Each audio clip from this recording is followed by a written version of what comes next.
Le portrait maintenant de l'ancêtre des Britanniques. Un squelette datant d'il y a 10 000 ans, retrouvé dans le sud-ouest de l'Angleterre, vient de livrer ses mystères. On va retrouver à Londres notre correspondant Loïc Delamornay. Bonsoir Loïc.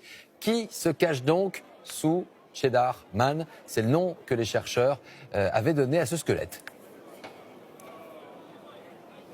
Oui Laurent, et vous allez comprendre dans quelques instants pourquoi il est surnommé ainsi Cheddar Man. En tout cas, c'est effectivement l'ancêtre des Britanniques. C'est le plus vieux squelette complet jamais retrouvé ici au Royaume-Uni. Il a 10 000 ans, il était déjà connu. Mais ces derniers jours, une nouvelle analyse scientifique vient de bouleverser certaines idées reçues, occasionnant aussi dans le pays une certaine agitation dans les réseaux sociaux avec bon nombre de commentaires racistes d'ailleurs qu'on va vous épargner ici ce soir. Vous allez comprendre pourquoi en regardant cette surprise, une surprise finalement assez logique dans ce reportage avec Anto Filippi et Blanche Vatone. Une peau noire et des yeux bleus perçants.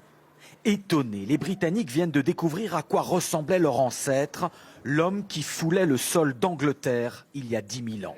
Ce sont les scientifiques du Muséum d'histoire naturelle de Londres qui viennent de faire cette révélation et qui ont modélisé très exactement son visage. On n'aurait jamais imaginé ça il y a quelques années encore. Cette combinaison inhabituelle de cheveux bruns, bouclés, presque crépus, avec une peau très sombre et des yeux d'un bleu vif. La découverte du squelette de cet homme n'est pas récente. Il a été trouvé il y a plus d'1 siècle dans les gorges du Cheddar, cette région du sud de l'Angleterre célèbre pour son fromage.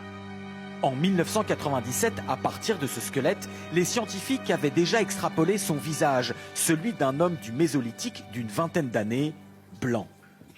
Mais les chercheurs d'aujourd'hui ont retrouvé un peu d'ADN conservé dans son oreille et avec les progrès du séquençage génétique ont abouti à ce résultat bien différent.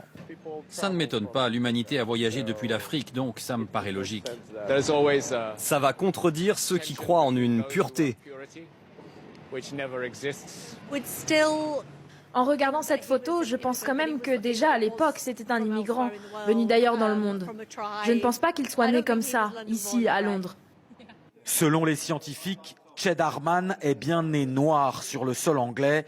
La généralisation de la peau blanche serait intervenue plus tard avec des vagues d'immigration plus récentes venues d'Europe du Nord.